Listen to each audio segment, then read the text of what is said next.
Vou resolver exercício de momento com vocês, tá? Vou fazer alguns, outros eu vou deixar para vocês fazerem. Vamos começar com as dúvidas. A primeira dúvida foi nesse exercício 14, tá?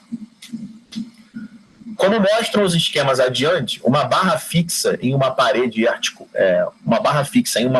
e articulada em um ponto C pode ser mantida em equilíbrio pela aplicação das forças de intensidade F-alfa, F-beta e F-gama. Parece um Y aí, mas pelo desenho aqui é um gama, né? A letra grega gama. Então, vamos fazer o seguinte, pessoal. A gente tem aqui 3 barras, né, que estão sendo equilibradas por essas forças que eles chamaram aqui de F-alfa, F-beta e F-gama. Lembrar o seguinte, quando eu tenho um corpo extenso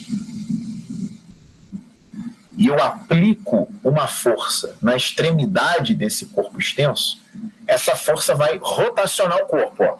Eu estou aqui com a caneta, estou segurando a caneta na minha mão. Se eu aplico uma força na extremidade desse corpo, o corpo vai girar, não é? Ou seja, essa força F que vocês estão vendo, ela é capaz de realizar momento, tá? O momento de uma força é isso, é a capacidade que ela tem de girar o corpo. Bem entre aspas, tá? E a fórmula do momento é o produto da força pela distância. Não confundam com o trabalho, tá? Que é o produto da força pelo deslocamento de um corpo. Tá? Essa barra não está se deslocando para lugar nenhum. Momento é o produto da força que eu estou aplicando aqui, tá? Vezes a distância que a minha força está do ponto de apoio. Só que tem um detalhe, pessoal. Quando eu tenho a minha barra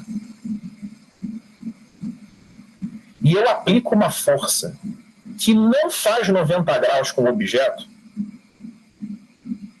por exemplo, uma força que faz um determinado ângulo alfa com o objeto, eu preciso projetar essa força, tá? Eu preciso decompor essa força em F seno de alfa e em F cosseno de alfa. Só tem um detalhe. Dessas duas componentes que apareceram, tá? Só essa aqui, F seno de alfa, que é capaz de rotacionar a barra, tá? Porque se eu empurrar a barra para dentro ou para fora, eu não vou conseguir girar. Eu vou deslocar a barra, mas não vou conseguir girar a barra. Para eu girar a barra, eu preciso de uma força que é perpendicular ao comprimento do objeto, tá bom? Então, reparem aqui que nessa situação, tá?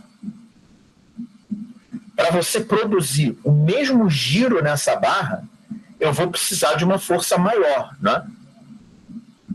Tá? Eu vou precisar fazer uma força maior, porque a força, quando é multiplicada pelo seno, ela tem seu valor diminuído, né? Então, pessoal, o que aconteceu aqui foi um desperdício de força, né? Eu desperdicei isso aqui. Esse F cosseno de alfa não está servindo para girar a barra, tá bom? Então, eu joguei esse pedaço da força que eu tinha fora. Então, obviamente, eu vou precisar fazer mais força, né? Para manter a barra em equilíbrio. Eu vou precisar fazer mais força, né? Porque essa força que eu estou fazendo, ela vai ser multiplicada pelo seno do ângulo. E aí que mora o problema, certo? Porque eu joguei fora esse pedaço aqui de força. E, Nara, você entendeu essa parte? Você que me mandou essa questão? Entendeu esse conceito? Uhum. Agora vamos ver o que está acontecendo no exercício, tá?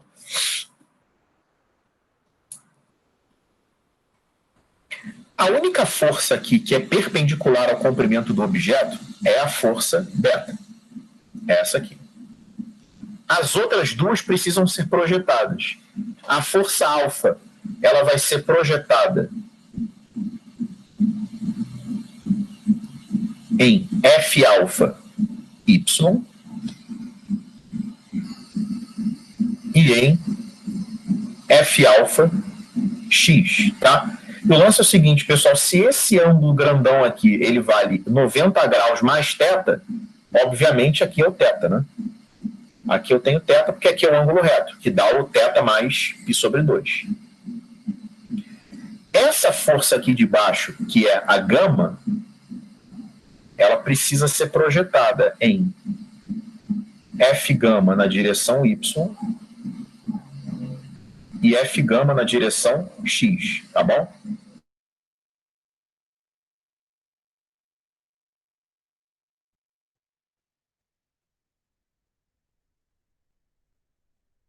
O θ já está marcado aqui. Esqueci. Praticamente não recebo ligação essa hora. Esqueci. Então, vamos fazer o seguinte. Essa força na direção Y, que é efetivamente a força capaz de rotacionar, de provocar a rotação do corpo. E essa força na direção X é a força que é desperdiçada, que não serve para rotacionar o corpo. Então, vamos calcular esse F alfa Y, tá? Esse F alfa Y, ele é F alfa. Lembra, quando está colado no ângulo é cosseno, né? Cosseno.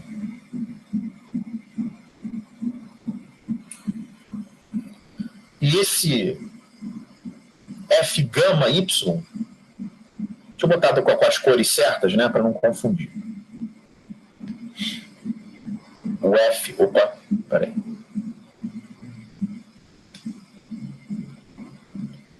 O F alfa Y vai ser F alfa, ele está colado no ângulo, então vai ser cosseno. O F gama Y, ele está separado do ângulo, então é seno. Tá certo? O lance é o seguinte, pessoal. E tem o F beta que não precisa projetar. Ele fala que o ângulo é menor do que π sobre 4, que o ângulo é menor do que 45 graus. Eu vou desenhar o círculo trigonométrico para vocês entenderem uma coisa. Está aqui o 45 graus, né? Pessoal, o 45 graus, ele é o ângulo que o cosseno, que é a projeção do ângulo no eixo X, é igual ao seno, que é a projeção do ângulo no eixo X. Tá? Seno e cosseno são iguais. Tá? Lembrando que eu marco o ângulo de 45 graus numa circunferência, que é o π sobre 4, né? E as coordenadas desse ponto do círculo trigonométrico são iguais, tá bom? Até porque esse desenho aí é um quadrado, né?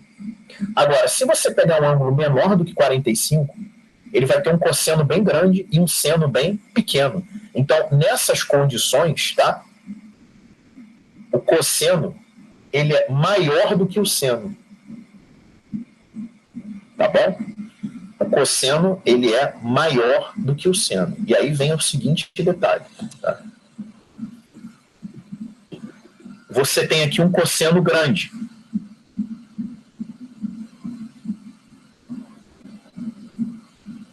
Se eu tenho um cosseno grande, essa minha força F alfa, ela pode ser um pouco menor, tá? Já nesse caso, se eu tenho um seno pequeno, essa força F gama, ela precisa ser grande, tá certo? Então, a gente pode concluir aqui que a força F gama, ela precisa ser maior do que a força F alfa. Por que isso, pessoal? Porque essas duas componentes aqui vão ser responsáveis por equilibrar a barra. Então, elas precisam ter o mesmo valor, tá? Você precisa aplicar a mesma força ali. Tá? Elas precisam ser iguais, tá? Como elas precisam ser iguais, quem tem o maior cosseno, tá? Quem tem o maior cosseno não vai precisar de uma força muito grande, vai ter a menor força. Por isso que o F gama é maior do que o F alfa, tá? Na verdade, tem duas opções iguais, né? Tá? A única opção que a gente encontra o F gama maior do que o F alfa é na letra C e na letra D, tá? Então pode marcar aqui letra D no gabarito, que as duas estão com a mesma opção. Eu acredito que essa deveria estar escrito ao contrário aqui, mas eu peguei do jeito que a UERJ botou, tá? Provavelmente essa questão tinha dois gabaritos, tá certo? O lance é o seguinte, pessoal. Eu tenho aqui uma barra. Se eu quero manter em equilíbrio, eu tenho que fazer uma força perpendicular, porque se você fizer uma força que tem um ângulo muito pequeno, tá? Você só vai aproveitar uma parte dessa força, você só vai aproveitar a componente vertical. Essa força F beta aqui, ela está sendo integralmente aproveitada, então ela precisa ser a menor possível. Por isso que de cara ela é menor que as outras duas, tá? As outras não. As outras forças só estão aproveitando a componente horizontal. Você pode olhar de outra forma e dizer que isso aqui foi desperdiçado. Eu desperdicei F alfa X e eu desperdicei F gama X. Essas forças foram desperdiçadas, tá certo? Então, vocês podem calcular também onde foi o maior desperdício para resolver a questão, tá? Mas esse exercício aqui ele não é tão simples quanto parece, não. O lance é esse, tá? É vocês concluírem que a F beta não tem desperdício nenhum de força, então ela é a menor de todas elas, tá? Agora, nas outras duas, já que você precisa ter essas componentes iguais, né?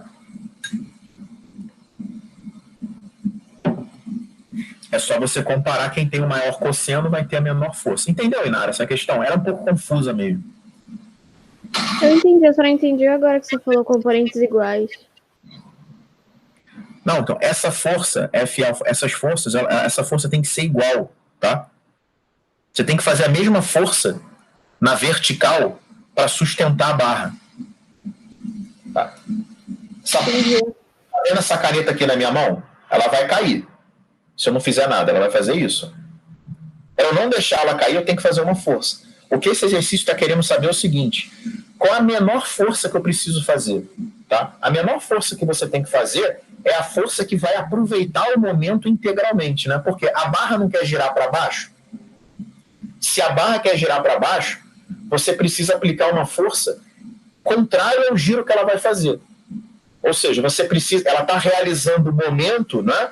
O momento dela está no sentido horário. Você precisa de uma força que tenha um momento no sentido anti-horário, tá? O lance é, se você fizer uma força perpendicular ao comprimento da barra, você vai ter um aproveitamento integral desse momento.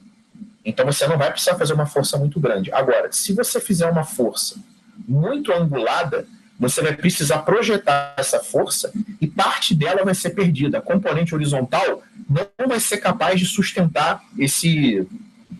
Porque, por exemplo, se eu fizer só uma força horizontal, a barra vai descer do mesmo jeito.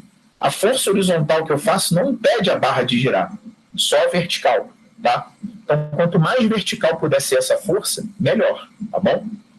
Então, quanto mais inclinada, quanto menor o ângulozinho que você fizer, tá? Quanto menor o ângulozinho que você fizer, mais força você vai ter que fazer, tá certo? Ou seja, nessa situação aqui, que o ângulo é o menor de todos, você precisou fazer mais força. Beleza? Entendi. Entendeu? Quando você quer sustentar, vamos supor que isso aqui fosse uma barra de ferro que estivesse caindo, você estivesse aqui embaixo segurando. Você tem que fazer uma força para produzir que seja perpendicular à posição do objeto, tá? Essa é a menor força que você vai precisar fazer. Tipo, tem uma escada caindo em você. Tenta segurar a escada de modo que teu braço faça 90 graus com a escada, tá? Porque se ele não fizer 90 graus com a escada, parte da força que você está fazendo vai ser decomposta e não vai conseguir conter esse giro. Essa questão quis cobrar isso, na verdade. Tá bom? Beleza. Alguém quer perguntar alguma coisa sobre essa 14?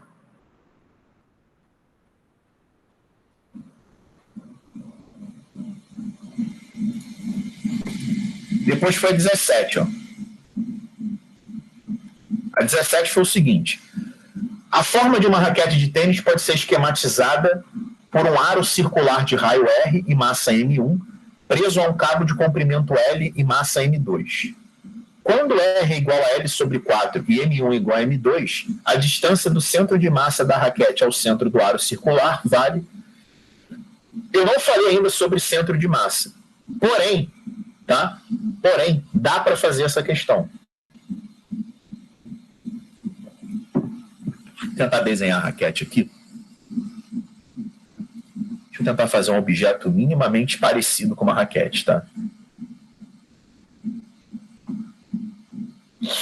Só para...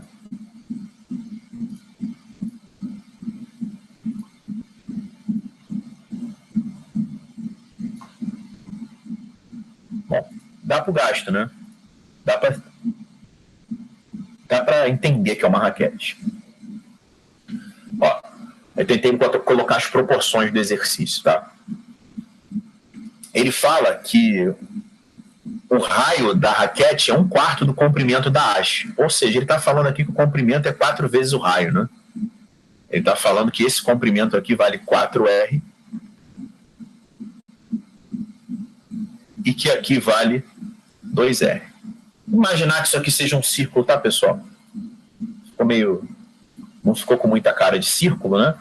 Mas agora está menos pior.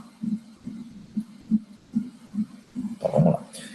E ele fala que as massas são iguais, ou seja, a massa dessa haste, dessa parte azul, é igual à massa da cabeça da raquete. Tá? O M1 ele é igual ao M2. Tá? O lance é o seguinte, pessoal. Aqui eu tenho dois corpos diferentes conectados, encaixados. Tá bom? Quando você tem um corpo homogêneo, o centro de massa dele, que é onde eu represento o peso, está no centro geométrico da figura. Que no caso da haste da raquete, está bem aqui no centro, a uma distância 2R, né, da extremidade da raquete. Aqui está o peso da haste. Tá?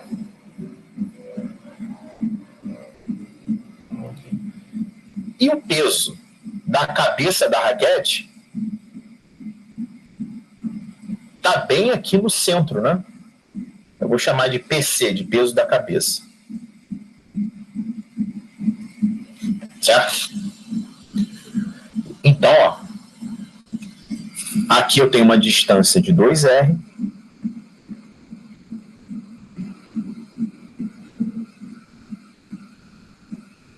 E aqui eu tenho uma distância de R.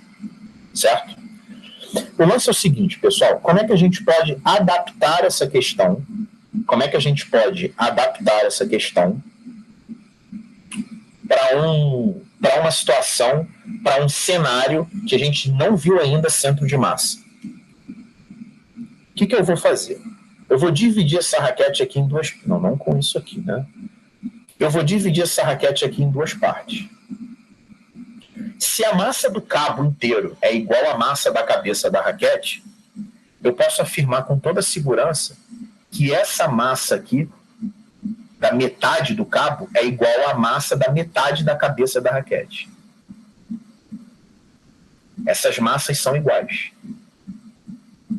Então, esse corpo aqui, ele pode ser considerado um corpo homogêneo, tá? Ou seja, ele pode ser considerado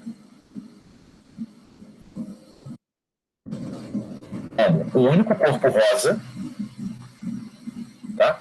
Ele pode ser considerado como um único corpo rosa, de comprimento 3R, tá? E que a massa vale 2M, né? As massas são iguais, tá? A massa desse pedaço é igual à massa desse pedaço. Ou seja, pessoal, da metade para trás eu tenho o cabo da raquete, da metade para frente eu tenho a cabeça da raquete, né? Aqui é metade do cabo da raquete, aqui é metade da cabeça da raquete, tá bom? E como tudo tem a mesma massa, eu posso considerar que esse corpo rosa ele é homogêneo. Logo, o seu peso é representado no centro. Ou seja, eu posso representar o peso bem aqui no centro. Peso do objeto inteiro, peso da raquete. A uma distância de 3R sobre 2. Então, fica 3R sobre 2 para cá e 3R sobre 2 para lá. Por isso que o gabarito dessa questão é letra C, 3R sobre 2. Tá? Se as massas não fossem iguais, tá, a gente ia ter que usar o conceito de média ponderada, que eu vou mostrar isso para vocês mais na frente, quando eu der estatística e matemática. Tá? E aí, por exemplo, vamos supor que essa barra aqui, nesse pedaço, eu tenho a massa 2M e nesse pedacinho aqui ele seja mais leve. Eu tenho massa M. É claro, pessoal, que o centro de gravidade não vai estar no meio. Tá? O centro de gravidade vai estar mais próximo, tá, da extremidade da barra mais pesada. Isso é calculado fazendo uma média ponderada que eu vou mostrar para vocês como é que é mais na frente. Mas entendeu, Inara, por que dá 3R sobre 2? Entendi. Tá. Eu deixei vocês fazerem essa questão porque, teoricamente, né, não tinha nenhum problema, tá, de resolver essa questão com o que a gente tinha visto até agora. Então não tem nenhum grande problema em fazer isso. Vou. Questão 25.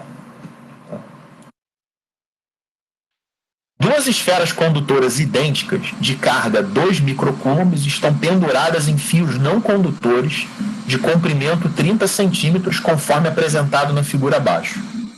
Se o ângulo entre os fios vale 90 graus, qual é o valor das massas das esferas? Tá?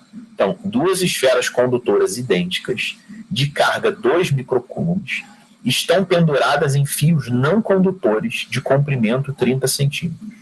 Conforme apresentado na figura abaixo. Se o ângulo entre os fios vale 90 graus, qual é o valor da massa das esferas? Vamos lá. Vocês já viram, isso aqui é mistura de eletrostática com equilíbrio dos corpos. As forças que eu vou representar em cada uma das esferas são todas iguais, então só vou fazer isso na esfera da esquerda, tá? Eu tenho aqui a tração. Eu tenho aqui o peso. E cargas iguais se repelem, né? Eu tenho aqui a distância entre elas, então eu tenho uma força elétrica de repulsão. A tração precisa ser projetada em tração na direção Y e tração na direção X. Acontece, pessoal, que esse ângulo alfa aqui, ele é conhecido, ele vale 45 graus. Por que vale 45 graus? Porque se a gente olhar esse triângulo, aqui é 90, aqui é D e aqui é D. Então, lados iguais estão opostos a ângulos iguais. Então, é 45 e 45. Ô, Inara, você enxergou essa questão do ângulo na figura? Aham. Tá. Agora vamos escrever a condição de equilíbrio, né? Se eu tenho um ponto em equilíbrio, as forças que estão para cima são iguais às forças que estão para baixo. Quem está para a direita é igual a quem está para a esquerda. Então, Tx igual à força elétrica, Ty igual ao peso. O Tx é T cosseno de 45, igual à força elétrica. E o Ty é T seno de 45. Deixa eu só escrever isso menor. Não precisa ser gigante assim.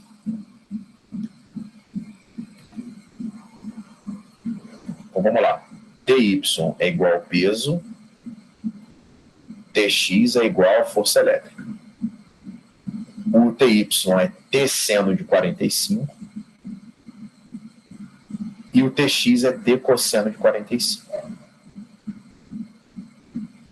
Eu vou dividir a linha de cima pela linha de baixo. A tração cancela com tração. E seno sobre cosseno vai dar tangente de 45. Igual a peso sobre força elétrica. Tangente de 45 é igual a 1. Donde eu concluo que o peso é igual à força elétrica. Até aí alguém tem alguma dúvida? Até eu deduzir que o peso é igual à força elétrica, alguém tem alguma dúvida?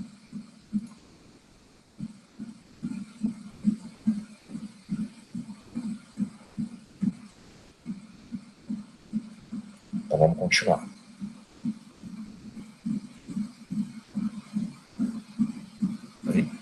Ao contrário aqui. Vamos abrir a fórmula do peso. Peso é massa vezes gravidade. E força elétrica é K módulo de uma carga, módulo da outra, sobre a distância entre elas ao quadrado. Ele quer a massa, não é? Se ele quer a massa, é só passar a gravidade dividindo. Então a massa vai ser K. A carga é 2 microcoulomb, então eu tenho 2 microcoulomb e 2 microcoulomb. Vou passar a gravidade dividindo, que dá 10. A distância, tá? D vale 30 centímetros. Só que eu preciso dessa distância aqui. Tem que tomar cuidado, hein? Eu preciso dessa distância. Isso aqui vale 30 centímetros. 30 centímetros. 30 centímetros. Isso aqui seria a diagonal de um quadrado, né? 30 raiz de 2 centímetros. Tá? Então vai ser 0,3, que tem que estar em metro, raiz de 2 ao quadrado. Vai dar 9. 2 vezes 2 dá 4. Aqui lá em cima vai dar 10 a menos 3 sobre 10. Isso aqui é 3 vezes 10 a menos 1 vai dar 9 vezes 10 a menos 2. E raiz de 2 ao quadrado dá 2. Cancela 9 com 9. 2 com 4 aqui dá 2. Aqui embaixo dá 10 a menos 1. Passa para cima 10 a menos 2. 0,02 quilos, que são 20 gramas, letra A. Tá? O importante era chegar aqui, pessoal. O importante era chegar aqui. Chegou aqui, acertou a questão, tá bom? Inara, entendeu essa 25? Entendi, sim. Você não conseguiu nem começar ou parou em algum ponto da solução? Não, eu parei nesse sisteminha aí de T da atração sendo 45, aí eu não soube o que fazer depois. Tem que dividir, tá certo? Aham, entendi. Pessoal, eu vou passar por algumas questões do Enem e da UERJ aqui. Se vocês tiverem dúvida, vocês me avisem, tá? Número 1, alguém não conseguiu fazer? Número 2. A número 2. Um pouco de dúvida. Na 2? Uhum. Então vamos lá. Ó. Eu ia fazer de qualquer forma até. 2. As pessoas que utilizam objetos cujo princípio de funcionamento é o mesmo do das alavancas aplicam uma força, chamada de força potente, em um dado ponto da barra para superar ou equilibrar uma segunda força, chamada de resistente, em outro ponto da barra. Por causa das diferentes distâncias entre os pontos de aplicação das forças potente e resistente, os seus efeitos também são diferentes. A figura mostra alguns exemplos desses objetos. Aí ele colocou alicate, pinça, quebra-nozes, carrinho de mão, abridor de garrafa. E ele pergunta em qual dos objetos a força potente é maior do que a força resistente. Pessoal, força potente é a força que a gente aplica quando a gente aperta. Bom? A força resistente é aquilo que eu quero vencer. Tá? Então, deixa eu só pegar. Né? Tá falando aqui. Eu vou só pegar aqui alguns objetos, tá? Só para mostrar para vocês isso. Na prática fica melhor. Só um segundo.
Estou voltando já, gente. Só vim pegar uns objetos aqui.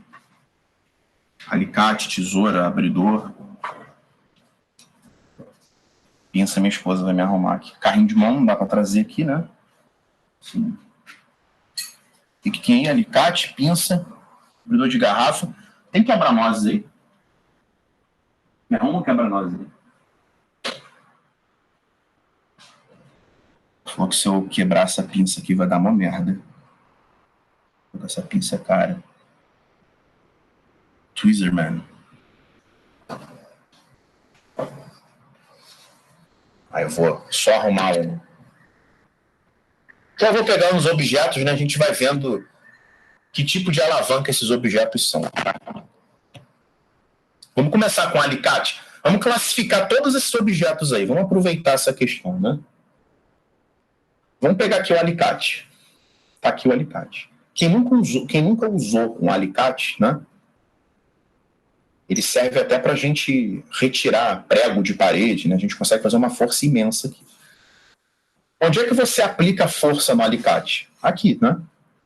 Onde eu aplico a força é a força potente. Então, eu aplico no alicate, a força potente está sendo aplicada aqui, ó, FP. Onde é o ponto de apoio do alicate, pessoal? É aqui, né? Aqui que é o ponto de articulação do alicate. É bem aqui no meio. Esse aqui é o ponto de apoio, PA. E qual é o objeto que eu quero vencer, né? O que eu quero superar? É quem está aqui na ponta. Posso querer quebrar essa caneta, né? Posso querer retirar um prego da parede, né? É o que está resistindo à força que eu estou aplicando. Então, aqui eu tenho a força resistente. Alguém não entendeu o diagrama de forças do alicate? Ponto de apoio não é força nenhuma, né? Só ponto de apoio. Alguém não entendeu a força resistente e a força potente no alicate? Pergunta. Para mim é meio estranho, porque parece que a força potente em todos eles sempre vai ser maior que a força resistente, porque se não fosse, não ia nem conseguir fechar o alicate, né? Tá, tenta tirar um prego da parede na mão. Sim, mas aí no caso do alicate, a força potente realmente não é maior que a força resistente? Não. Olha a distância de onde você está aplicando a força até o ponto de apoio. Você não precisa fazer uma força grande por causa do momento, tá? Como você tem um braço de distância muito grande e aqui um braço muito curto, essa força resistente aqui, ela pode ser bem maior do que a força potente. Entendeu, sabe? Ah, tá. Então a força resistente em relação ao alicate, tipo, no exemplo do prego. A gente tem em consideração não só a força que a gente faz, mas a distância da força que a gente está fazendo até o ponto de apoio. Certo? Entendi. Quanto maior a distância, nesse caso, vai ser menor a força. Menos força você vai fazer. Se tivesse um alicate gigantesco, né, você não ia precisar fazer uma força muito grande para apertar o que estava lá na outra ponta. Tá? Ah, tá. Entendi. Eu vou estar pensando de outro jeito. E qual é o nome desse tipo de alavanca aqui, então, já que você abriu o áudio aí? Esse tipo de alavanca é inter o quê?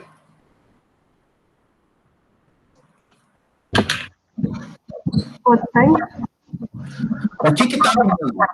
O que está no meio? Ponto de apoio. Então ela é inter o quê? Ah, eu lembro que tu falou esses nomes, mas não decorei. Interponto de apoio? Eu ia falar isso. Mas eu não lembro. Fixa. Isso. Tá? É só é inter e o bagulho que está no meio, tá bom? Tá bom. Vamos pegar agora a pinça, tá? Eu estou aproveitando, né, para falar um pouco melhor sobre esse tipo de alavanca. A pinça, tá aqui a pinça na minha mão. Ponto de apoio da pinça é aqui, ó. É na pontinha. Então tá aqui o ponto de apoio. Onde é que você faz força na pinça? É aqui no meio, não é? Então tá aqui a força potente. O que está resistindo à pinça? Essa é a força resistente. Aí, gente, é aquela história, né? Como a distância da força resistente até o ponto de apoio é muito grande, aí o que está aqui pode requerer pouca força para ser extraído. Como, por exemplo, você pegar aqui... Ai, caralho, essa porra... Tira mesmo, né, cara? Cara, só uma catucadinha assim, cara. Já... Não culpa-se. Aqui é o ponto de apoio. Aqui é a força potente. Aqui é a força resistente. Você não precisa, tá? Aliás, você tem que aplicar uma força potente aqui maior do que a resistente. Para nossa sorte, a força o que está resistindo aqui é um fio de cabelo, é uma coisinha delicada, né? Que você quer tirar. Agora, por que nesse caso a força potente ela tem que ser maior? Porque a distância dela até o ponto de apoio é pequena. Para compensar, você tem que fazer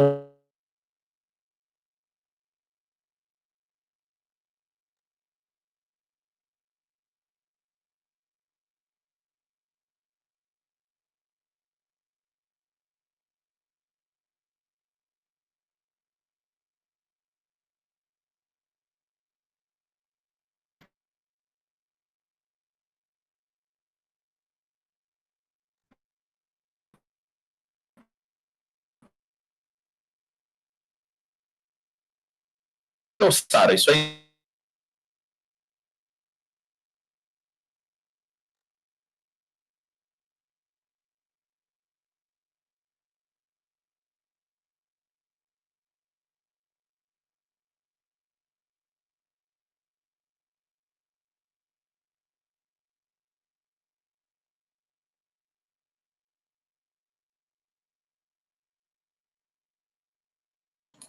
Voltei, tinha sido eu que caí, tá? Deixa eu apresentar de novo aqui o negócio. Vocês estão me escutando agora? Uhum.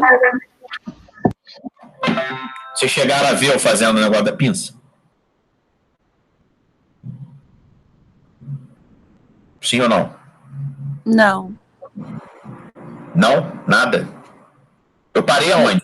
Você estava falando sobre a distância da força resistente para ponto de apoio.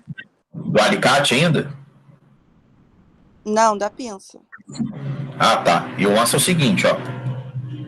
Aí o que eu falei? Que como a força resistente até o ponto de apoio é grande, no caso da pinça, você não precisa ter uma força resistente grande aqui, tá? Porque essa distância vai compensar. Distância grande, força pequena. A força potente, por sua vez, tá? A força potente, por sua vez, ela está a uma distância pequena do ponto de apoio. Então, para compensar, ela precisa ser maior, tá bom? Então, nesse caso aqui da pinça, eu tenho a força potente maior do que a força resistente. E o tipo de alavanca que a pinça representa é a alavanca interpotente. Interpotente. Entenderam que a pinça é uma alavanca interpotente? Ela é até o nosso gabarito, né? Entenderam o caso da pinça? Sim ou não?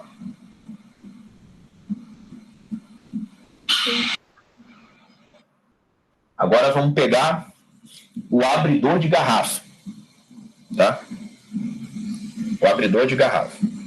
No abridor de garrafa, o ponto de apoio está aqui. Aqui está a força que está resistindo. E aqui está a força que você aplica, que é a força potente. Você tem uma tampinha aqui, né? Quando você quer abrir, você faz isso, ó. Aqui no meio está a tampinha, que é o que você quer tirar. Aqui está o apoio, porque o abridor de garrafa ele faz isso. E aqui está a força potente, se aplica a força aqui. Tá? Então, como a força potente ela está a uma distância maior do que a força resistente, você não precisa fazer tanta força assim para vencer o que está aqui no meio. Tá? E esse tipo de alavanca é a alavanca interresistente.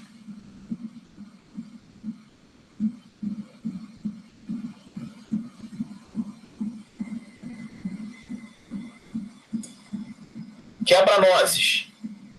Vou pegar um quebra-nozes aqui. Nem sabia que tinha isso aqui em casa, mas vamos lá. Quebra-nozes. Tá aqui o quebra-nozes. Ponto de apoio do quebra-nozes. Está aqui, ó. Força potente. Está aqui. Força resistente. É a noz que você vai colocar aqui, ó, para você, ó, quebrar. Aí, pessoal, qual a ideia? Quebra-nozes. É difícil quebrar nós na mão, né? Apertando ou fazendo assim. Então, a alavanca me ajuda. Por quê? A minha força potente no quebra-nozes ela é aplicada aqui. A minha força resistente está aqui. E aqui está o ponto de apoio. Como a distância da força potente até o ponto de apoio é grande, eu não preciso fazer tanta força assim para quebrar a noz. Né? Obviamente, pessoal, quando você tiver um quebra-nozes, aperta por aqui. Ó. Você não vai apertar por aqui. Se você apertar perto da força, se você fizer a força potente próximo da força resistente, você vai ter que fazer mais força. Então, quer quebrar uma noz, aperta por aqui por fora. Sempre usa as alavancas pela ponta. Quer usar o alicate? Vai pela ponta. Ah, mas eu podia comprar um alicate com cabo maior. Ele vai funcionar melhor? Vai. Porque você vai conseguir mais ainda, você vai conseguir otimizar mais ainda essa força potente. E o carrinho de mão, que não deu para trazer aqui, essa alavanca também é interresistente, tá? O carrinho de mão, pessoal, aqui está o ponto de apoio dele. Aqui está a força potente. E aqui está a força resistente. Ela também é interresistente, tá? E você não precisa fazer... A distância da força potente até o ponto de apoio é maior. Então, você não precisa fazer tanta força para erguer, tá? O que está aqui dentro. Pessoal, qual é o objetivo da alavanca?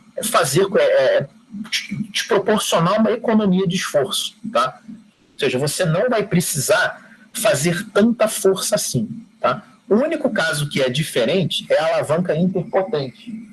Porque na alavanca interpotente, o que está resistindo é uma coisa muito sutil, muito suave. Então você pode fazer mais força sem problema nenhum. Tá certo? Agora, por exemplo, se eu quiser otimizar o uso da pinça, tá? Tem um pelo que não sai de jeito nenhum, tem uma coisa que está difícil de sair. Vocês vão apertar a pinça perto do ponto de apoio ou próximo da força resistente? Quem consegue me responder isso aí? Tá, onde saiu o pelo? Você vai apertar perto do ponto de apoio ou perto da força resistente? Fala aí comigo. Fala aí, Tainá.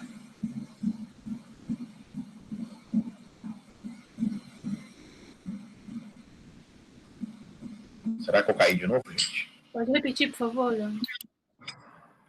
Ah, não estava prestando atenção, né, jovem? Te peguei. Não, eu tô, mas tá picotando para mim, mas acho que é na internet mesmo. A internet tá pica, cara. O lance é o seguinte, ó. Tá aqui a pinça. Você quer tirar uma coisinha que tá aqui, um cabelinho.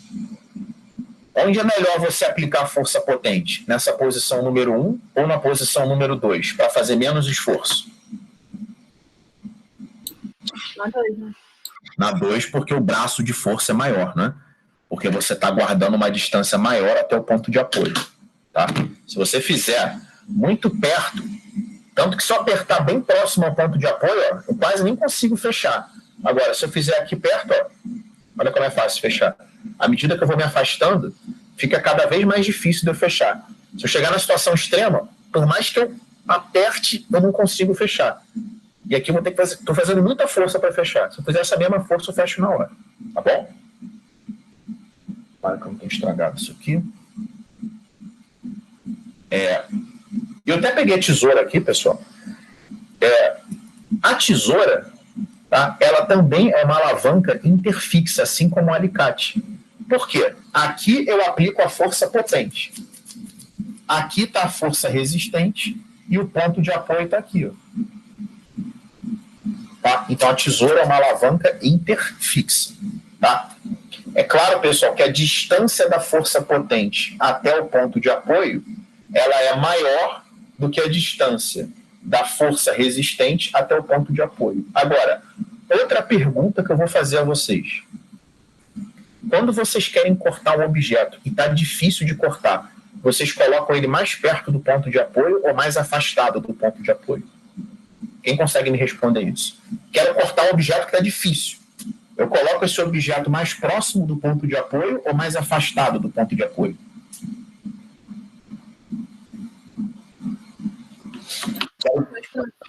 Oi? Mais próximo.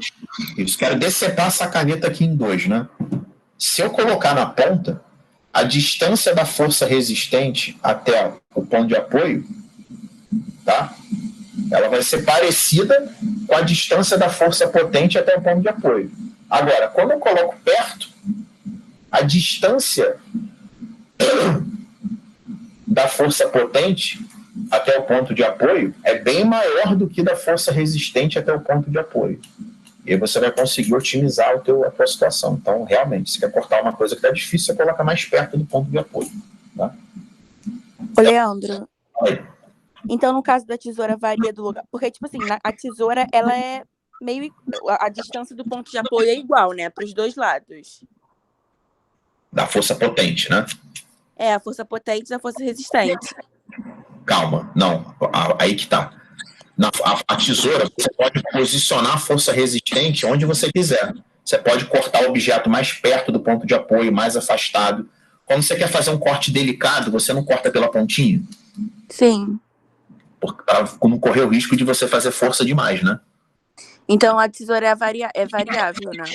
A força resistente ela tem posição variável. No alicate, quase não dá para fazer isso. Dá para fazer também, mas é mais difícil. Mas no alicate, quando o troço está ruim de sair, tu mete bem aqui, ó.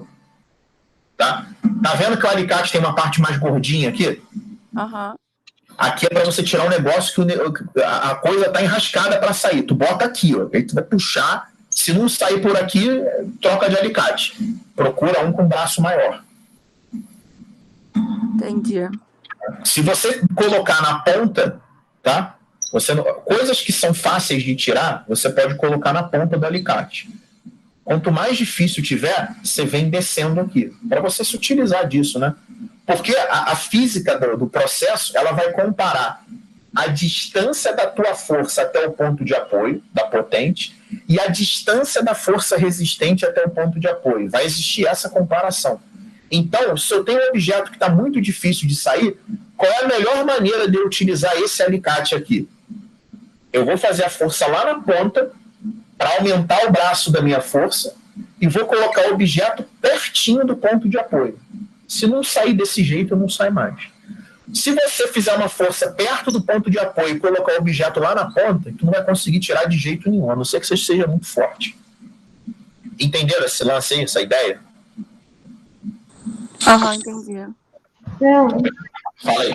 Roldana também tem a ver com isso ou tipo mecanismo outro? Eu entendi o Obama. Se o Obama tem a ver com isso, tem não. É porque o meu áudio tá ruim, dá pra ouvir? Fala aí de novo, fala devagar. Roldana também tem a ver com isso? Ah, não, roldana é outra coisa. Ela divide o peso por 2. Cada roldana móvel que você acrescenta, o peso é dividido por 2. É isso que você está perguntando? Sim, mas se tinha relação também com ponto de apoio. Não, mas roldana não é alavanca. A gente está falando de alavanca, tá? Ah, tá bom. Tá bom? Roldana é alavanca. Roldana não é alavanca, perdão. Esses exemplos aqui são alavanca, tá? E a tesoura que eu peguei também é uma alavanca. A alavanca, pessoal, sempre vai ter isso. Força potente, força resistente e ponto de apoio. O nome do tipo de alavanca é o que está entre... É quem está entre quem. É o ponto de apoio que está no meio? Então é interfixa. É a força resistente que está no meio? Então é interresistente. É a força potente que está no meio? Então é interpotente. E para vocês usarem isso da melhor forma possível, né? Qual a forma mais fácil de abrir uma lata? Tá? É você puxar pela ponta e não por aqui. Aí vai ficar difícil. É que tem gente que faz isso aqui para abrir, né? Mete o polegar aqui em cima e aí ele fica com um braço de força potente muito, muito curto. Experimenta abrir agora fazendo força pela ponta. Você fala assim, oh, meu Deus. Encaixa isso numa garrafa e faz assim. Você vai ver a facilidade com que você vai começar a abrir a garrafa. Em vez de você, igual um ogro, aqui, ó, aí fica, faz negócio aqui, aí não vai abrir, porra. Aí tu vai estar fazendo a força potente muito perto, tá, do ponto de apoio que está aqui. Está diminuindo o braço da tua força à toa. Já viu o abridor de... Começa, quando vocês forem para algum bar ou restaurante, fica de olho no abridor do garçom. Ele tem uma haste bem comprida, ele abre rapidinho. Ele dá só um toque e a garrafa abre. Você fala assim, pô, o cara tem uma habilidade. Não é que ele tem uma habilidade, ele usa o braço da força completamente. Ele sabe que ele tem que ter um braço de força grande e abrir pela ponta. Tem uma mágica nisso. Tá certo? Então, a alavanca aí é a nossa física do... Leandro, Fala aí. também tem gente que eu já vi uns vídeos de pessoas que abrem garrafa com o braço. Também tem a ver com isso? Ah, fazendo assim? Isso. A garrafa com braço é porque a tampinha, eu já tentei abrir assim, já consegui mais uma vez fazer isso. É porque tem que ter um braço bem firme para fazer isso, né? A tampinha gruda aqui e o teu braço faz um movimento de rotacionar a tampinha, porque tem garrafa que abre girando a tampinha, né? Você não precisa de abridor de garrafa. Algumas garrafas de cerveja, se você botar a camisa por cima da tampinha e girar, ela abre. Não sei se você já abriu garrafa assim. Se pegar um pano e colocar por cima da garrafa e girar, porque aí ela abre pelo giro. Tá? Mas se for muito bem vedada, não abre pelo giro, não. Aí vai ter que usar abridor mesmo. Entendi. Tá? Tem gente que abre até com faca. Já viu com faca? O cara passa um facão na... Claro que se a gente for fazer isso, a gente vai destruir a garrafa inteira. Mas quem tem habilidade, tá? Passa uma faca bem afiada muito rápido e quebra até, corta até o vidro. E aí abre, né? Ô, Leandro, esse que a Inara falou do braço não tem nada a ver com isso, não, né? Tem a ver com a força de girar. Isso, porque o braço, ele, quando você coloca a garrafa aqui, ele torce o teu antebraço e ele simula esse movimento com a mão, tá? Ah, tá. Tem que fazer muito rápido isso aqui, aí você consegue abrir. Tá? Não, eu tava pensando, eu já fiz isso, é bem legal, mas eu tava pensando se tinha relação com isso. Mais legal é usar o abridor, né? Que passaram anos pensando nisso, né? Para abrir a garrafa, né? Você não machucar. É verdade. A gente tem que usar os objetos para facilitar a nossa vida, né? O cara faz um abridor, tu vai abrir com a mão, com a boca, né? Tem gente que abre com a boca. Quem abre com a boca, eu fico torcendo pro dente vir junto com a tampinha. Abre com a boca, eu fico torcendo para ficar banguela. Porra, usa o abridor, cara. Vou ver aqui, ó.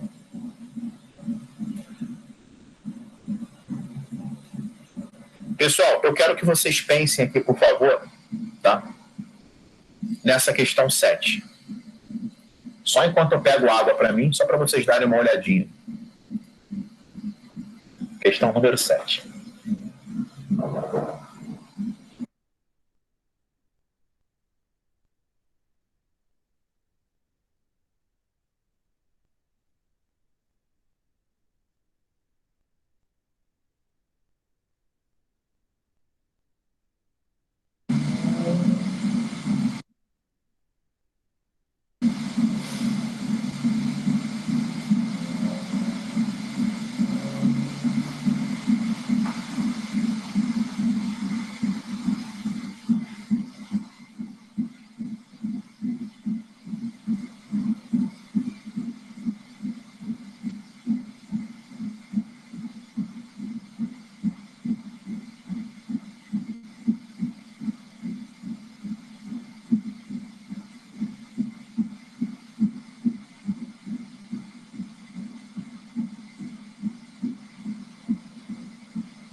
E aí, marcaram o que nessa 7? Vocês arrumaram aí nessa 7?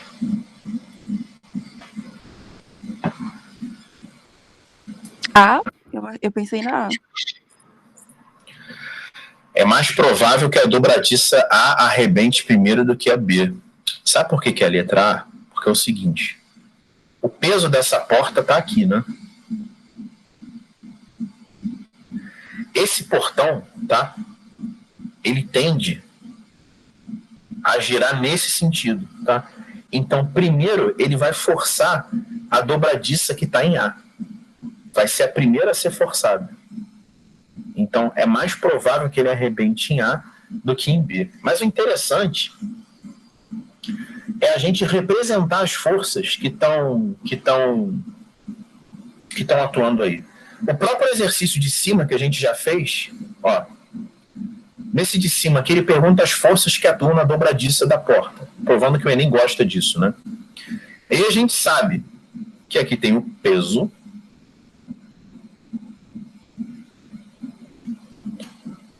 aqui tem o peso, aqui eu tenho o peso, e aqui eu tenho o peso. Agora que a gente vai entender legal esses dois problemas ao mesmo tempo. Ó. Pessoal, o que diz o teorema das três forças? Quando eu tenho só três forças atuando em um corpo extenso, ou elas são paralelas, tá? Ou elas concorrem em um único ponto. Esse caso da letra A é impossível, porque a linha de ação das forças se encontram em dois pontos. Então a letra A é falsa. Na letra B, a linha de ação dessas forças também se encontra em dois pontos. Não pode. Se encontrar, tem que ser em um só. Quando tem só três forças, hein, pessoal? A letra C, essas forças são paralelas. Isso aqui está ok, não está certo. A letra D, se a gente fizer a linha de ação das três forças, né, colocando o peso aqui no lugar certinho, porque eu fiz a mão livre aqui, ficou escroto. Deixa eu colocar o peso aqui. Aí, beleza, fica bonitinho aqui no centro. Então, tá ok também. E essa aqui, se a gente prolongar, elas se encontram em dois pontos, as três forças. Então, isso aqui é falso. Então, quem fez essa questão de cima, questão 6, sabia o teorema das três forças, ficou entre a letra C e a letra D de dado, tá bom? Ficou entre essas duas. Agora, qual o critério que se deve usar para escolher, né, se é a C ou a D? Aí a gente tem que saber o que está na 7. Porque se o peso faz com que o portão tende a girar nesse sentido, ele vai forçar o A, ele vai forçar isso aqui a quebrar, ele vai forçar o A a quebrar, ele vai forçar o A para fora. E como é que o A resiste? Tá? Fazendo uma força no sentido contrário. Tá? Então, a dobradiça que está no A, ela precisa, além de uma componente para cima, já que o peso do portão é para baixo, ela precisa de uma componente para a esquerda, tá? Então, essa aqui é a reação na direção X e a reação na direção Y, tá? Então, ela precisa de uma reação para cima, para suportar o peso que está para baixo, e ela precisa de uma reação para a esquerda, porque ela é forçada a arrebentar. A dobradiça A, ela é forçada nesse sentido. Então, ela precisa reagir no sentido contrário. Senão, ela arrebenta, tá? Se ela não tiver essa força para a esquerda, ela arrebenta. Quando a gente vai analisar a dobradiça de baixo, tá? Além dela também precisar ter essa reação para cima, para suportar o peso, ela precisa ter uma componente que anule essa reação para a esquerda. Por isso que ela vai ter... Que é isso, gente? Por isso que ela vai ter uma reação para a direita, na direção X. Porque se essa força Rx ficar sozinha aí, o portão misteriosamente vai começar a se mexer para a esquerda, né? Só que a dobradiça de baixo faz a força inversa, faz a força para a direita, porque esse portão está em equilíbrio, tá? A soma dessas reações verticais precisa ser igual ao peso. E essa reação X horizontal precisa ser igual a essa reação X horizontal. Então, isso justifica o esquema de forças que faz com que a gente marque a letra D de dado como gabarito. Não pode ser a letra C de casa, porque a letra C de casa ela não contempla nenhuma força horizontal que impeça o giro do portão, então não pode marcar a letra C, vai ter que marcar a letra D, e faz com que a gente marque a letra A. Então, pessoal, 100 forças que atuam no portão, para vocês saberem. Dobradiça superior, reação em A no eixo Y, reação em A no eixo X. Isso vai dar uma resultante nessa direção, que é a reação em A. Se a gente fizer a mesma coisa em B, B vai precisar ter a reação em B no eixo X e a reação em A, em B, perdão, no eixo Y. E a soma dessas duas forças, deixa eu colocar esse RB para o outro lado, colocar para cá, RBY, e a soma dessas duas forças vai dar a reação RB, tá bom? Por isso que a letra D dá o RA para cá e o RB para cá. Entenderam a número 6 e a número 7? Entenderam essas duas? Não. Fala aí. A número 6, o ponto em comum sempre vai ser no peso? Como é que é? É porque na letra D, quando as retas se encontram, é no peso. Aí É no mesmo ponto, não é no peso. Ó. Vou fazer de novo aqui para você. Deixa eu apagar aqui porque está muito suja a questão.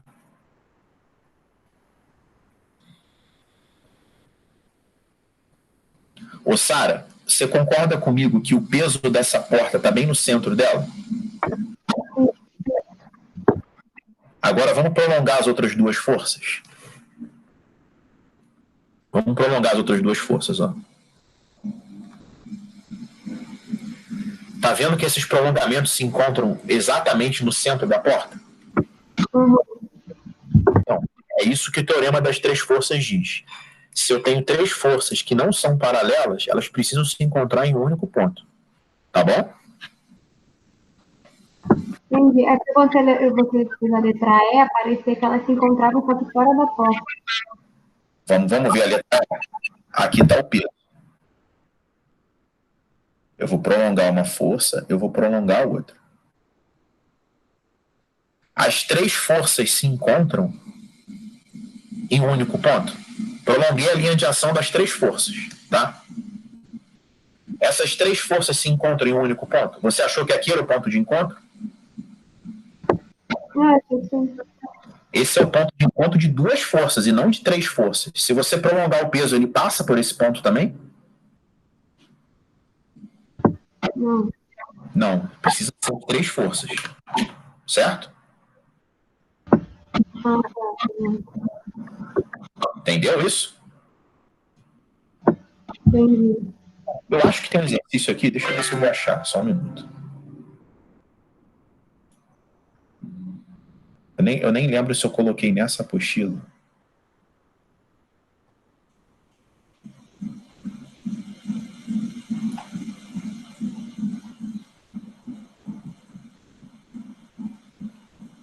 Deixa eu achar rapidinho aqui um exercício, pessoal, que eu não coloquei. Não vou demorar a achar, não. Peraí.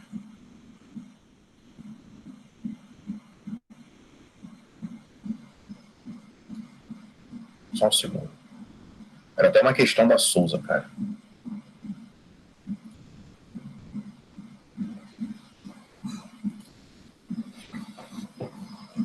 É só procurar aqui rapidinho.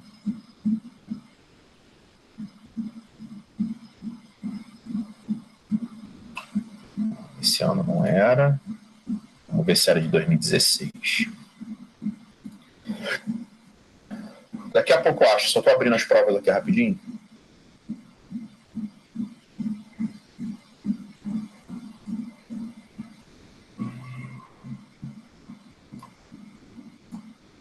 Até tem uma boa de portão aqui de equilíbrio que eu posso fazer depois com vocês.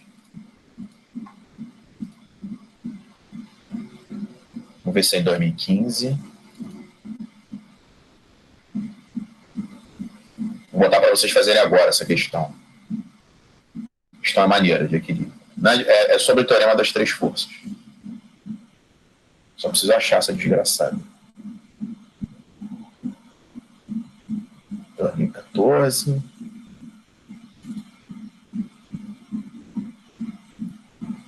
E agora que eu pensei nela, por acaso.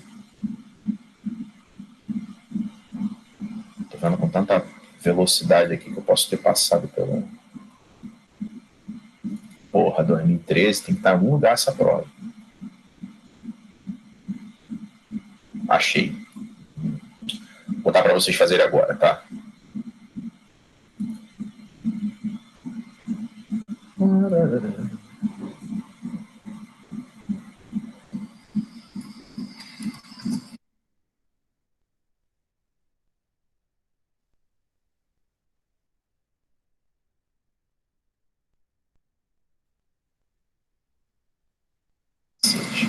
Tentem fazer essa questão aí, por favor, pessoal. Essa 26. Vou só reduzir o tamanho dela aqui para não ficar desproporcional. Espera aí. Só para caber na tela, tá? Gosto disso. Pronto, tentem fazer essa aí.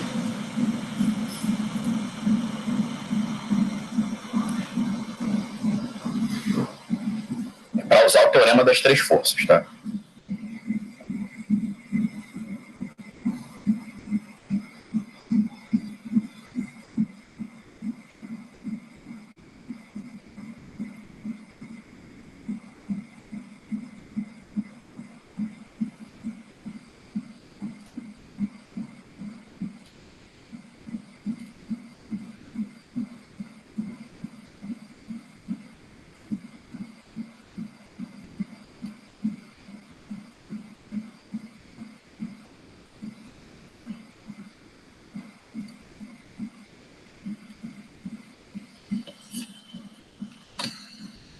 Só um minutinho.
E aí?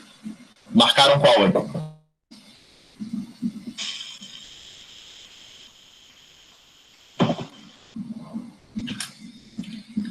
Ó, deixa eu resolver com vocês aí. Uma barra B homogênea de seção uniforme encontra-se em repouso apoiada sem atrito numa quina e com a extremidade A encostada numa parede vertical, como indicada na figura seguinte. Dados os segmentos orientados na figura, aquele que pode representar a força exercida pela parede vertical sobre a extremidade A da barra é o segmento. Então vamos lá, pessoal. Essa barra é uniforme, ela tem 4 pedacinhos aqui. O peso dela tem que ser representado no centro. Então aqui está o peso da barra. A outra força é o apoio. Deixa eu fixar aqui. É a reação do apoio. Ela está apoiada aqui, então tem uma força vertical para cima que eu vou chamar de R, de reação. E existe uma terceira força, que é a força desse apoio A. A questão quer saber qual é o número dessa força, dessa terceira força, que é a resultante ali no apoio A. O que vocês precisam fazer? Fazer um desenho, um prolongamento da linha de ação da R, da linha de ação do peso. Vocês precisam ver o ponto de encontro e ver qual é a terceira força que aponta, ou seja, cuja linha de ação passa por esse ponto. E aí vocês vão verificar que é a força 4. Porque o que diz o teorema das três forças? Quando um corpo extenso está sujeito à ação de três forças e apenas três forças, ou essas forças são paralelas, ou elas são concorrentes, ou seja, as suas linhas de ação se cruzam em um único ponto. Então, a única opção possível aí é a número 4. Então, ponto a resultante do apoio no ponto A é a número 4. Essa é a força que atua no ponto A. É claro, pessoal, que essa força aqui, ela é o resultado dessa força para cima, somada com uma força para a direita, tá? É essa força para a direita que compensa a componente horizontal da R, tá? E é essa força para cima, tá? Que junto com a componente vertical da R compensa o peso, tá bom? Entenderam que o gabarito aí é o número 4, que é a letra D de dado? Eu tinha uma coisa totalmente diferente. Oi? Eu tinha pensado em uma coisa diferente. O que você pensou? Não, porque no caso, quando ele falou qual é a força exercida pela parede, isso é na lei de Newton. Então, tipo assim, como eu achava que era o ponto 3, por ele estar em sentido oposto à força que D faz em A. Não, mas o lance é o seguinte, isso aqui é o objeto é um só, não tem B fazendo em A, é um corpo extenso. Aquelas leis de Newton, tá? Você deve estar pensando nesse corpo como um ponto, tá? Isso aqui é um corpo extenso. O B não está fazendo força em A, isso aqui é um corpo só. Tá? Eu pensava como se fosse a ação e reação. B está fazendo uma controle de pressão, ponto A e a parede como se estivesse resolvendo. O B não está aplicando nenhuma força em A aqui. O que acontece é que a gente tem um corpo extenso que está apoiado nesse ponto aqui. E aí você precisa representar as forças que estão atuando no corpo extenso, que são o peso, que tem que ser representado apontando para o centro da Terra, e já que o corpo é homogêneo, bem no centro dele. A reação, que é perpendicular ao plano de apoio. Se está apoiado aqui, a reação tem que fazer 90 graus, tá, com o objeto. E aí essas duas forças, tanto a força R quanto o peso, elas se encontram nesse ponto aqui. Então a terceira força, que é a força que está faltando, precisa ter exatamente a direção deste ponto aqui, ó, desse ponto rosa, que é o ponto de concorrência das três forças. Tá bom?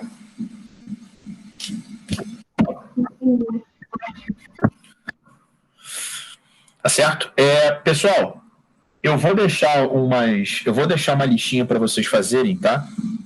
De matemática e física. Vou colocar alguns exercícios além da apostila, tá? Já que na semana que vem a gente começa a trabalhar com a apostila nova. Eu já fechei a parte de matemática 1, já fechei matemática 2, já fechei física 1 e ainda vou fechar física 2. Sexta-feira a gente ainda vai usar a apostila de agosto, tá? Ainda falta eu dar alguns conceitos de física 2. E aí semana que vem a gente começa a trabalhar com a apostila de setembro. Mas eu vou passar uma listinha de exercícios de matemática e física para vocês, tá? Vou passar ainda hoje para vocês fazerem ao longo da semana, tá bom? Então, vejo vocês na sexta-feira de manhã. Tchau, tchau, pessoal.